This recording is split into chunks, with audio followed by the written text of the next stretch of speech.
Here in a couple minutes, we'll board both of their buses, and they'll transport all of you 4 miles from this location to the base of the Glen Canyon Dam, where you will begin your trip.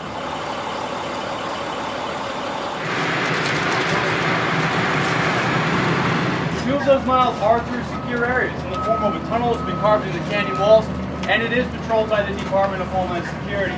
So that is why we have asked that you not bring any backpacks, fanny packs, camera bags, nor purses. When you reach the base of the dam, you're going to exit the bus, and the drivers will present you with a plastic hard hat, similar to this one here. They are for your own personal protection, as you will be walking directly underneath the Glen Canyon Bridge, which is over 600 feet above the parking lot. So we ask that you place these on your heads immediately after exiting the bus, and proceed through the chain link fence that will be located 10 to 15 feet in front of the exit of your bus.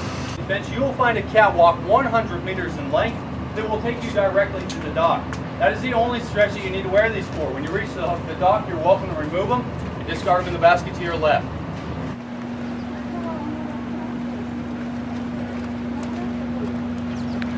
When is ours gonna come? Right here. Here comes our boat.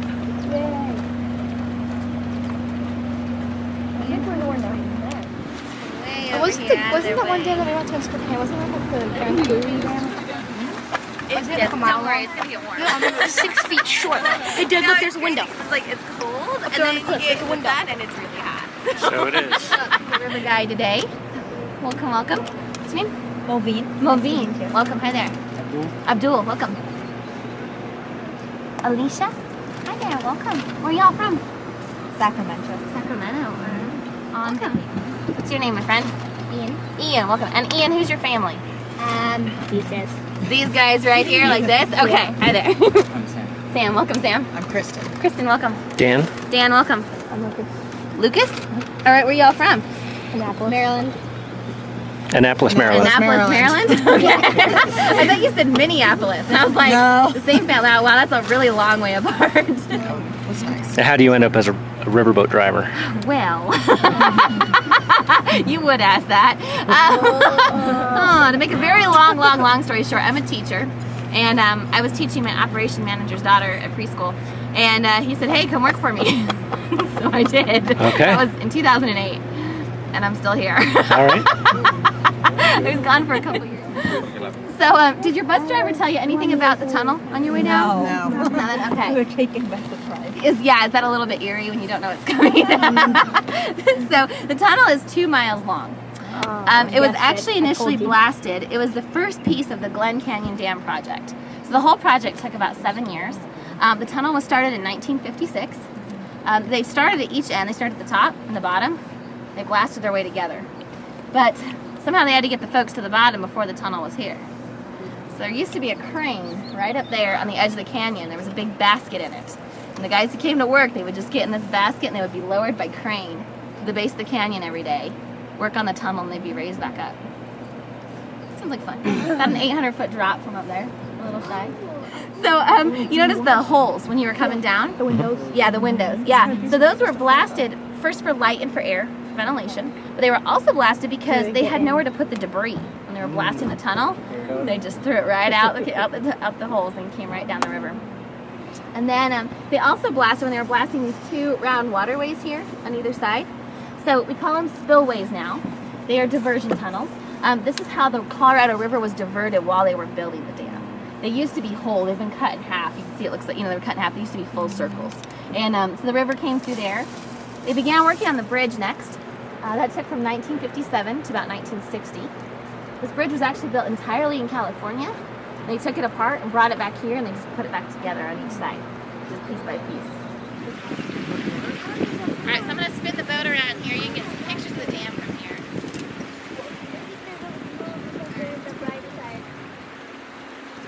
360. Picture. Oh yeah, great blue heron right there. Whoa. Oh, wow. A couple of them. So all these gray spots. Something else on the bank though. There's You built a nest in the middle of the air? Pretty incredible.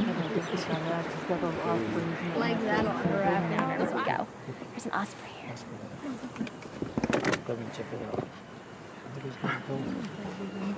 Has anybody here heard of John Wesley Powell? Exactly like they said. He was in the battle of Shiloh in the Civil War.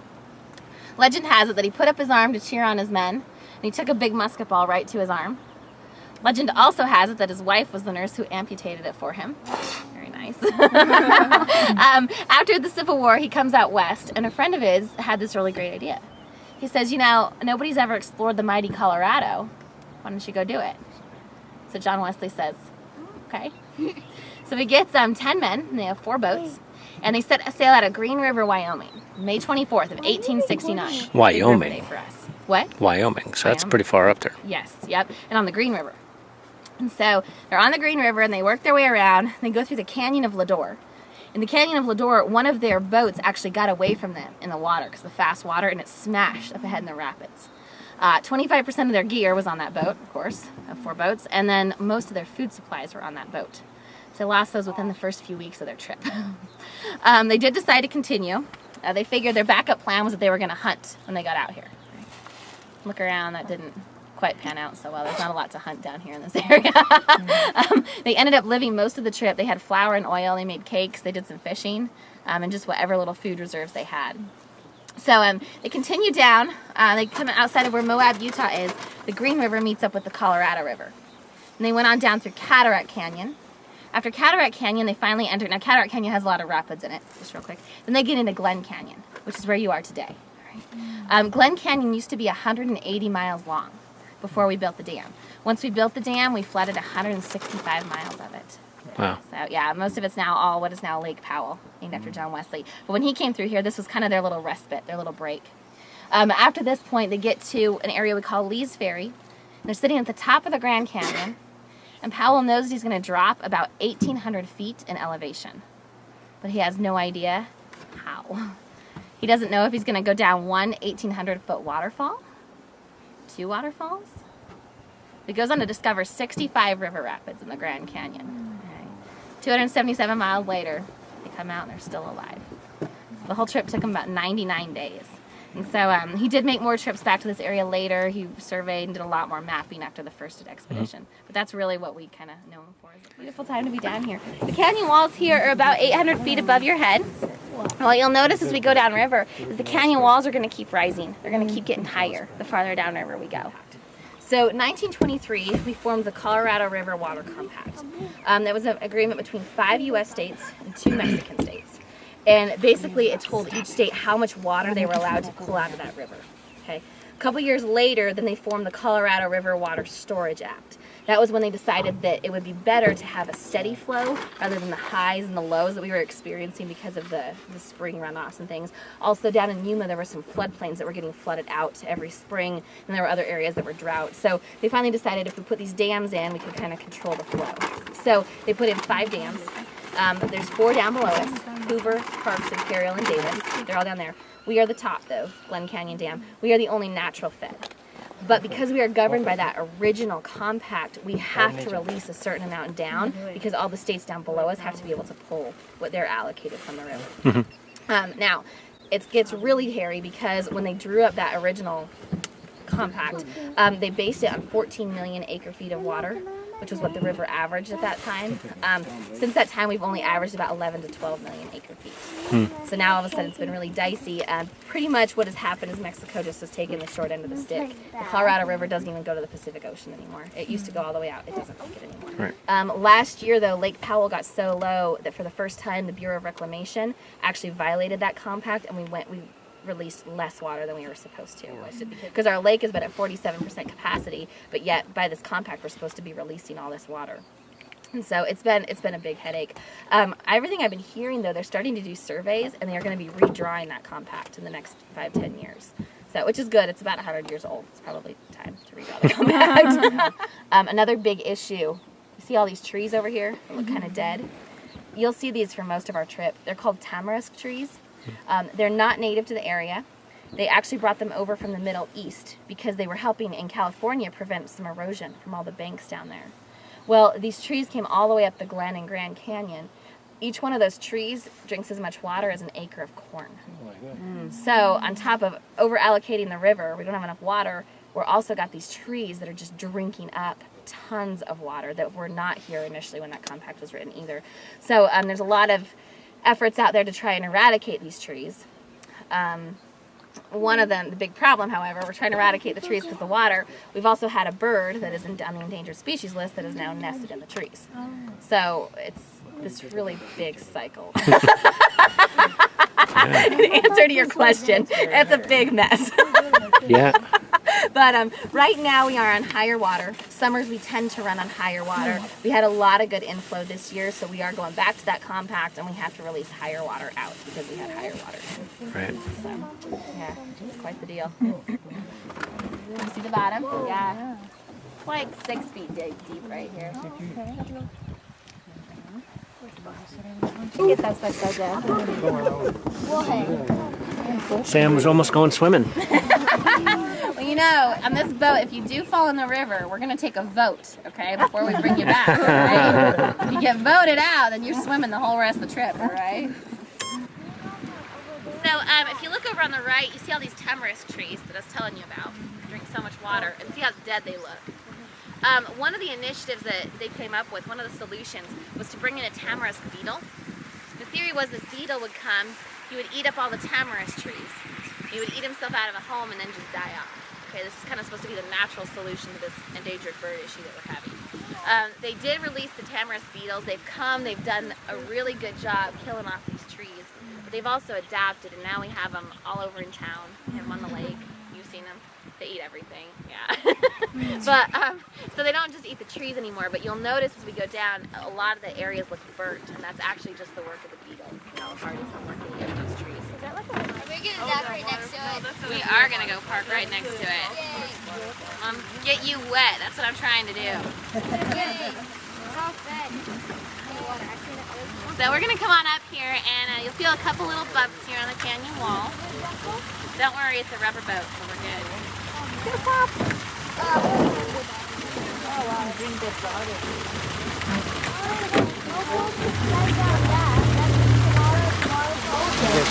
Alright, so if you want to go get wet, go feel the water, take a little shower.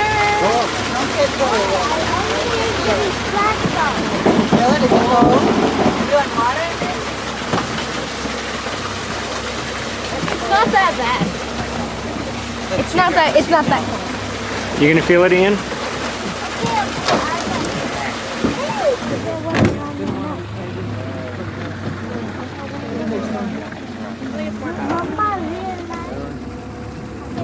Great blue heron there on the dock, or on the beach over there.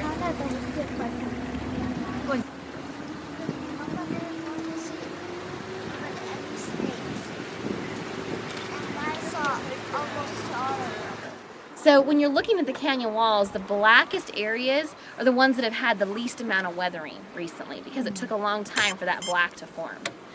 So you can see the red areas, those are going to be kind of your more in between. Anything that's white, like inside this arch, that's going to be your much more recently exposed. So when we get a fresh rock fall in here, it's bright, brilliant white. Then it eventually turns red, and then eventually black. The intakes for hydroelectric power are about 200 feet above the surface of the dam, or below, I'm sorry, above the bottom of the dam. So basically the very bottom. Hasn't seen any sunlight in about 5 to 7 years. So that's why it comes out at 47 degrees all year long. All season great. Let's drive backwards the rest of the way. You want to drive backwards for the rest of the way? We can definitely drive backwards. Yay. No, thank you. I get everyone dizzy though. He's gonna get car sick going backwards. Or water sick. Or what? Water sick. Get water sick? Yeah, that's true. That would make more sense. Seasick. You're not car sick, you're water sick. You're right. Or boat sick. Or boat sick, yeah. That makes more sense too. Early 1900s, this area was flooded with people out here looking for gold, very good, and also coal. 2 things that everyone came for. You need some water? There you go, my friend. Yes, please. What do you say? Yum. What do you say? Healthy water. There you go. Thank you. No. Anybody else? Lucas, come on. Drink a little water, bud. Water? Okay, awesome. The first thing that they found out here was coal. When they were searching for gold, they found coal. And a gentleman by the name of Frank Brown had this great idea. He was going to actually try and extract the coal and bring it out to California. So his plan was to build a railroad all the way along the banks of this river. When he got to the Grand Canyon, inside the canyon? he was actually going to hang it off the walls in the Grand Canyon. Yeah, it was going to go right through here and then just hang through the Grand Canyon. True story. Good plan. Yeah, right? And believe it or not, he actually got investors to back this idea. So anyway, so they send Brown down. They told him he needed to go survey, mark some survey spots and begin to survey out where he's going to put the railroad. So he goes down, he makes it through Glen, gets down into the Grand Canyon. He had not packed any life jackets, and they hit the rapids and their boat overturns. Frank Brown dies. So there goes that idea. One of his friends, though, who was with him, his name is Charles Spencer, actually came back, and he decided to forget the whole railroad idea, but instead he put a 95-foot steamboat on this river. 95 feet. And the river was so narrow back at that time, they kept running up on the ground. So they ended up turning the thing around. They ran it with the paddle wheel, those big old paddle wheels, backwards. Went up, they picked up the coal. By the time they got back to Lee's Ferry, which was only about 20 miles, they had burned up all the coal that they picked up. So that idea gets forgotten. The steamboat, there's actually pieces of the steamboat down at Lee's Ferry, still down that way. And it eventually made it onto Lake Powell. It was used for dinner cruises. And then about 5 years ago, it was decommissioned, and it is now a restaurant in the city of Polk.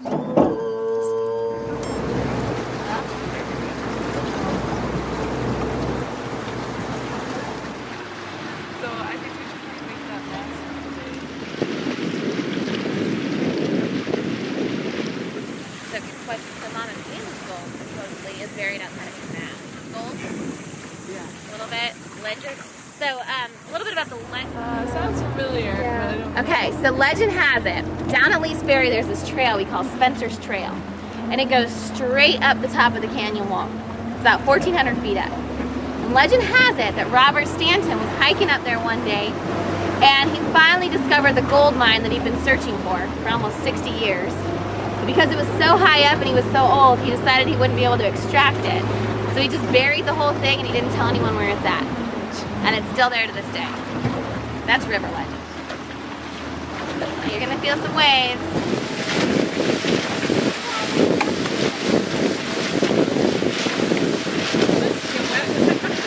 Yeah, I'm getting splashed. Good for you. It feels actually pretty nice. It's not that cold. Tell it. Tell the story of Montezuma, king of the Aztecs. All right. So the year is, 1519, I believe? And Hernan Cortez set sail from Spain, and Spanish conquistador coming out here in search of gold. Right? No wonder. Everybody's out here. And he comes down and he meets up with Montezuma. Montezuma is king of the Aztecs. Aztecs, very good. Montezuma's king of the Aztecs. And they get there, and all the people, all the Aztecs, this is all legend, are wearing tons and tons of gold. So, of course, Hernan Cortez has found his gold. We've got Montezuma.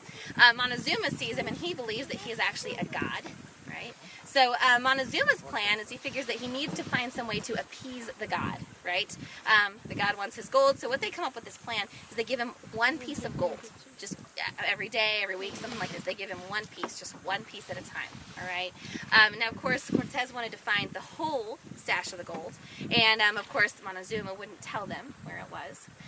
Basically, the Aztecs are getting impatient, the conquistadors are getting impatient, everybody wants the gold, Aztecs want their land back, conquistadors still want the gold. Big bloody battle erupts. They put Montezuma under house arrest. They eventually pull him out in front of the people and they say, here is your king, we're not going to give you your king until you show us where the gold is.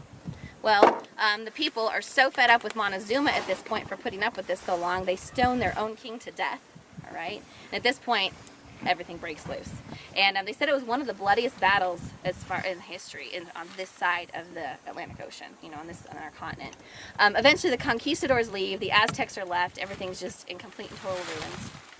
Conquistadors come back several years later under a new leader. Cortez is gone or moved on or something. No, I'm sorry, Cortez comes back with new Army. Same conquistadors. It's the Aztecs that have a new king. I'm sorry. But when they get back, the gold is gone. Nobody knows where it's went. So, of course, everybody does everything they can imagine trying to find this gold. The only thing they ever find out is that it was taken up north, and it was hidden underneath a body of water somewhere up north. And so they said Cortez actually spent pretty much the rest of his life, I believe, out here searching for gold. He never did find it. So that's the legend. Legend has it that it's possible they brought it clear from South America, clear this far north, and it ended up here, somewhere underneath the bodies of water. Now we fast forward to present day, 1918. A gentleman by the name of Crystal Gaunt comes up with this theory that it's in these caverns in Kanab, Utah. And so he goes up there, goes in search of it. He gets a party of people. They go down into these caverns, and supposedly they get chased out by Aztec ghosts. Chase them out of the cavern. It gets even crazier. 1980s, another gentleman comes back. He goes down there, has the exact same experience. So that is where the whole legend originated. That's where it comes from, is that it's still up there in Kanab or somehow made it down here. So yeah, it could all end up being the same gold as possible. Maybe Stanton found Montezuma's gold. It's legends. They're out there. But legends aren't always real. Of course not. That's why they're legends. That's why we tell them. They're good stories that started somewhere. All right, y'all look up here. You see this arch up here? It's a really big one. He looks kind of like Pac-Man. Yeah. So this is called a spall. Spalls are created when we get water and snow in the wintertime in the cracks in the rocks. And it expands because we get below freezing, so it expands and it breaks. When it breaks, it pops. And it's very, very loud, like a gunshot. Basically, it's like a BB hitting a windshield. It pops and it spirals. Okay, bricks will actually do this. So if you live in high climates, your bricks can actually do this as well if it's made of the right kind of material. That's why if you look behind me, see all these spirals back here. All that spalling process, that popping and then the spirals. Well, eventually the top is going to fall out, and that's how we get these arches. So here's my question. How tall do you think Pac-Man is? From the gray area there to the top of the arch, how tall do you think he is? 300 feet. 300 feet? Yeah.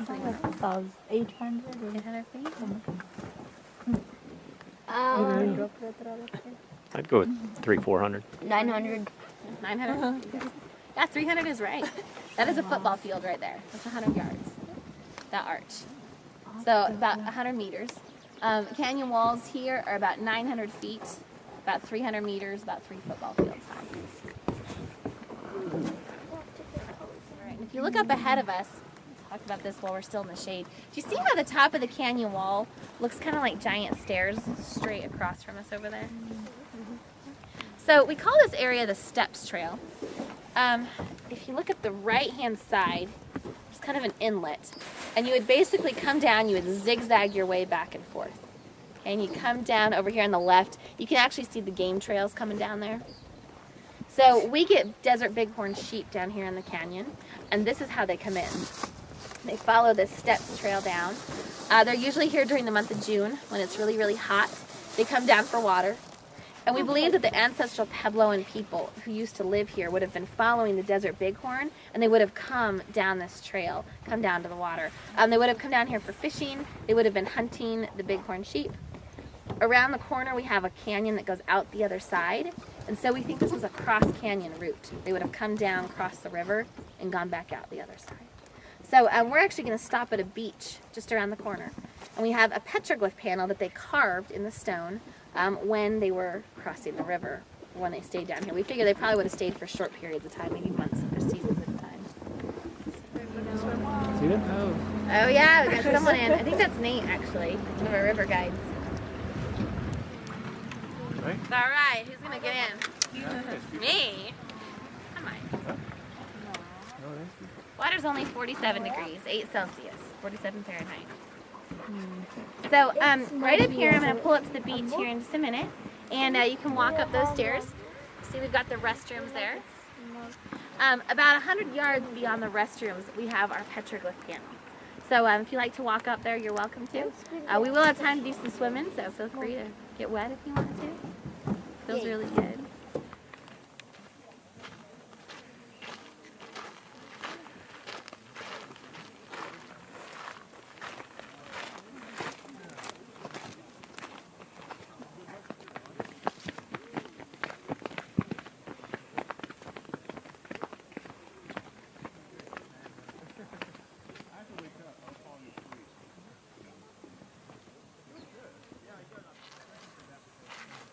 Found a friend. Collar lizard. Collared? There's a collar on his neck. He thinks he's camouflaged.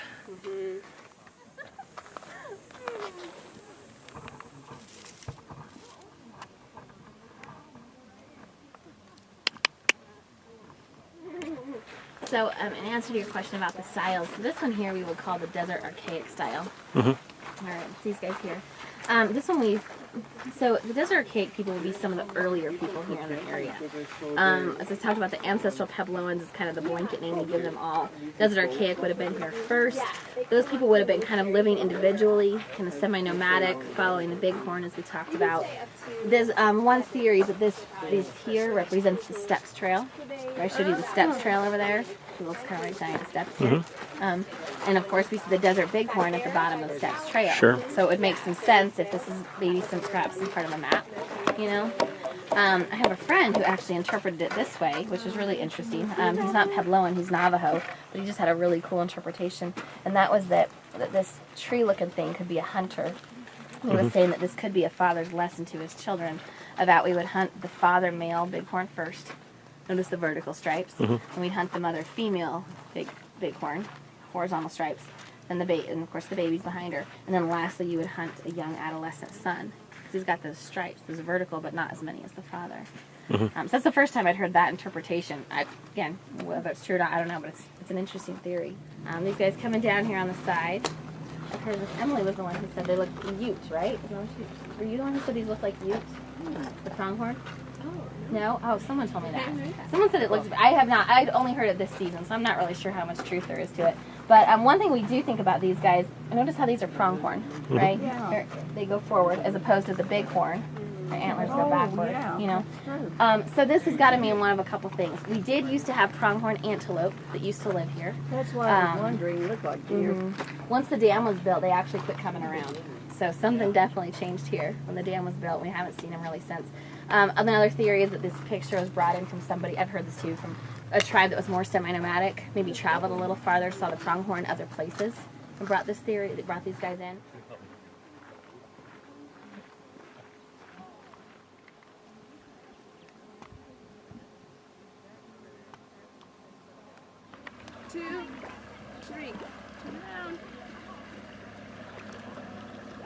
Foul play.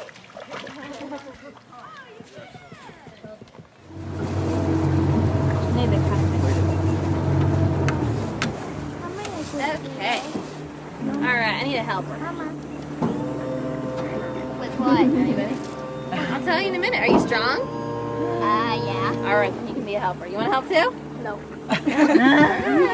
Just one? Careful, don't look on the seat. Now, as we're floating away from the beach here, can you all look around and make sure you got everybody that you came with? Alright. Because I need your help pulling this rope in. Go. Okay? It's really super important. Hold on, wait. She gotta help you. Alright, there you go. Go ahead. Go. Can you help him pull that rope? It's really, really heavy. There you go. Perfect. Alright. what's even in there? there? See what's in there? Do you need help? I think you can figure it out. Oh yeah. Oh yeah, what is it? Oh, right close there. Sodas. Sodas, do you want to start passing some out? Yeah. Yeah? Alright, that'd be awesome. Alicia, do you want to take Maybe yours now? freezing cold. Naturally refrigerated to 47 You got degrees, I it. bet. Here's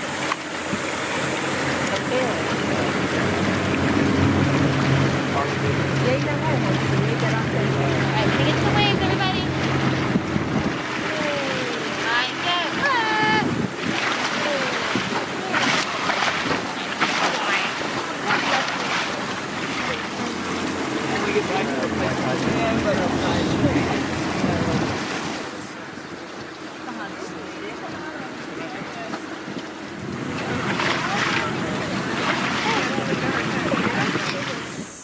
Real quick, so if you look out there, you can see there's people up there. No, sometimes they know the.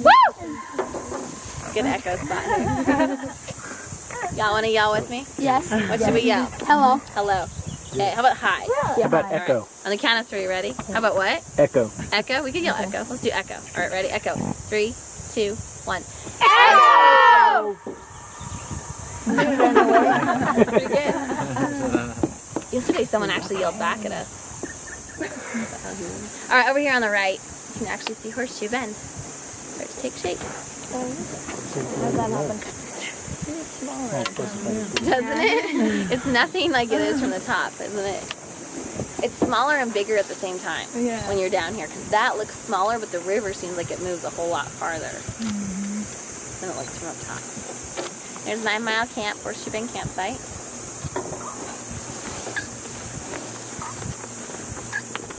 Look up top. So when we get monsoons here, which we are in monsoon season, and I don't think we've quite hit the heart of it yet, but it's coming. We get rain, heavy rainstorms here in the desert, but our ground is so dry and brittle that it can't absorb the moisture like it does back east. So we get flash floods. They run through the desert, and they'll eventually make their way here to the canyon. They flood right off the tops of the canyon walls. So if you look up there, you can see all the streaks we get from all the waterfalls. In 1983, a big old flood in here, and it actually would have been above that line, but for sure down here, this came through and washed all this out. Some areas of the canyon, the water was about 20 feet high. So my boat is 22 feet, just to give you an idea. So if you can look at this canyon wall, you can imagine in this area of the canyon, the water would have been mostly on the outside, so it would have been a little bit lower here, but it still would have been at least where that line is, that cut in the canyon wall is. That was again from 1983. Put this back here and I'll tell you more of the story.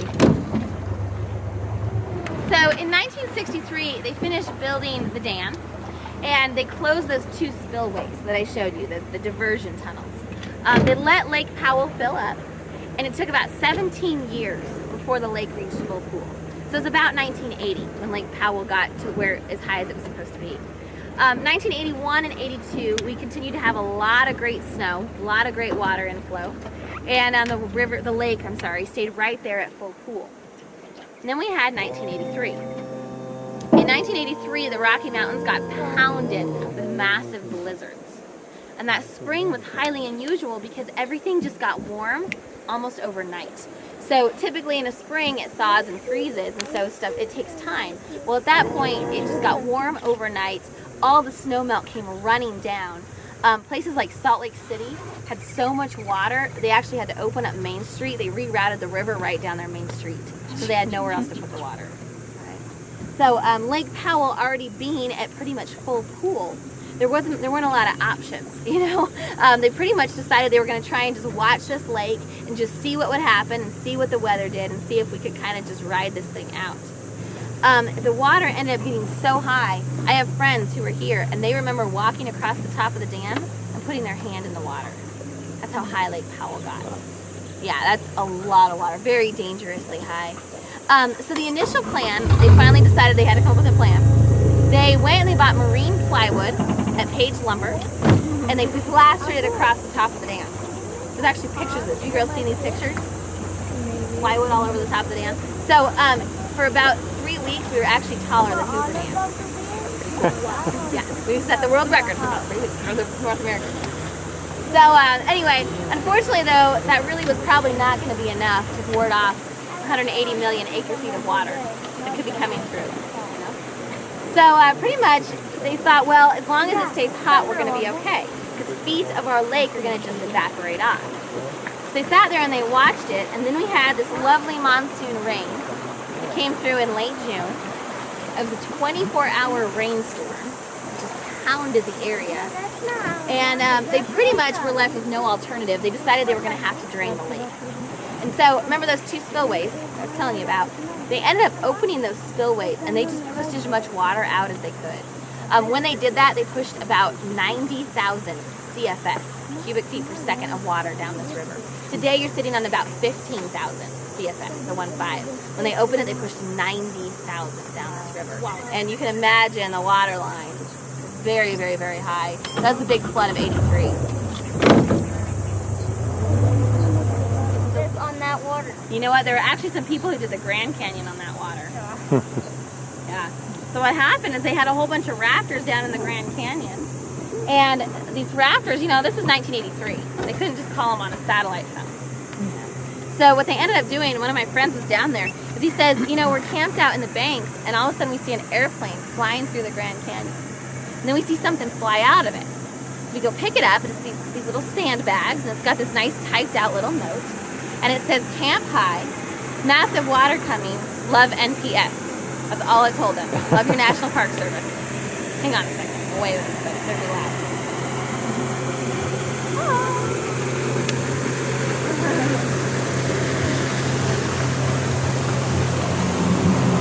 So what they ended up doing is they rafted, they put all the passengers on the boats, they rafted on the trails where they could all hike out the Grand Canyon, and they rafted the boats out as quick as they could. You know, they got them out.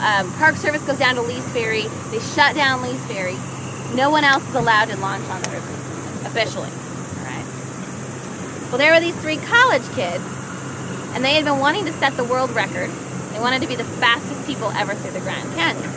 They'd applied for a permit, and they heard that they were pushing about 90,000 CFS down this river. And they figured that if they were ever going to do it, now is when they were going to have to do it. Outstanding. Hi, Boo.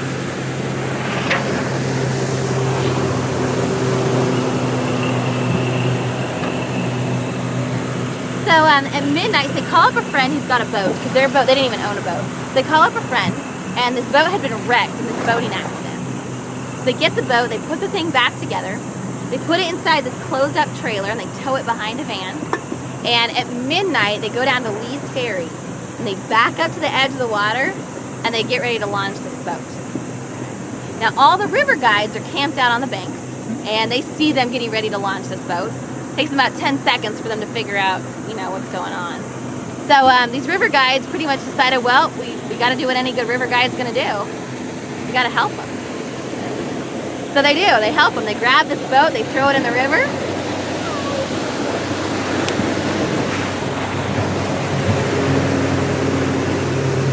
And they throw all the gear in it. These 3 college kids jump in. They take off down the Grand Canyon at midnight, pitch black, 90,000 CFS of water. And the friend who's driving the van hits start on a stopwatch. See how long it's going to take them. True story. So they're cruising down through the Grand Canyon. Now, like I said, there's 65 river rapids down there, okay? But with the water levels being that high, 63 of them were underwater. They only ended up having to run 2 of the rapids, but they're cruising down on 90,000 CFS. They're cruising fast enough. All right, so they get through the first rapid, they're just fine. Everything goes well. Then they come up to Crystal Rapid. Now, Crystal Rapid, from everybody I know who's run river down there, my manager has captained over 40 trips, they said it is the hardest rapid to run on the Grand Canyon. He says when he gets there, his hands still shake every time he gets to it, because it's just so sketchy. They get up to this rapid, there's a hole in front of the rapid, and it had grown. It was now 30 feet deep. So they come up on it, they try to slick it, they can't. They get sucked right into this big old hole. It literally just chews them up and spits them out. The 3 guys go one way, the boat goes the other. So they get washed through the rapid, they swim out the rapid, they get out. One of them is injured, he's not going to be rowing anymore. But the other 2, the 3, at least they're still alive, which is a miracle in itself. They get their boat, you know, and here they are. They're sitting at the bottom of the Grand Canyon, 90,000 CFS of water going by, and they're thinking, okay, what do we do now? They pretty much decided they didn't have any other options. They had to fix their boat, and they got back in it, and they kept going. Amazingly, 277 miles later, they come out at the end of the Grand Canyon. They're still alive.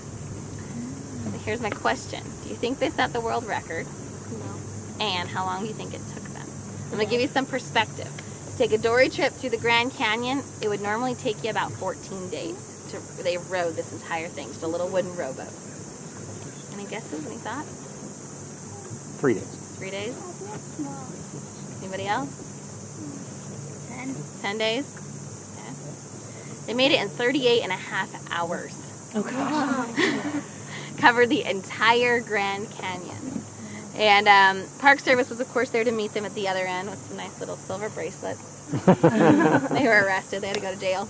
But they did set the world record. And they are still known to this day as the fastest people ever through the Grand Canyon. That is all from that because of that 1983 high water release that we had to do. So they just wrote their book about a year ago. It's fascinating. It's called The Emerald Mile, all about their journey down the Grand Canyon. It's pretty awesome.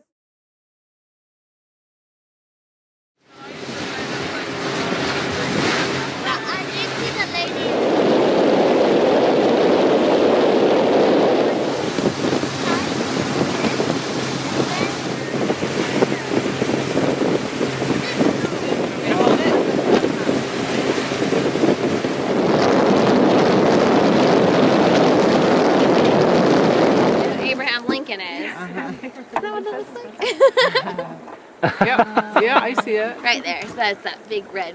See where the straight line is? Abraham that red Lincoln straight Pig. line. Looking that way. That's the back of the pit dispenser. And his head is looking the other way. Imagination.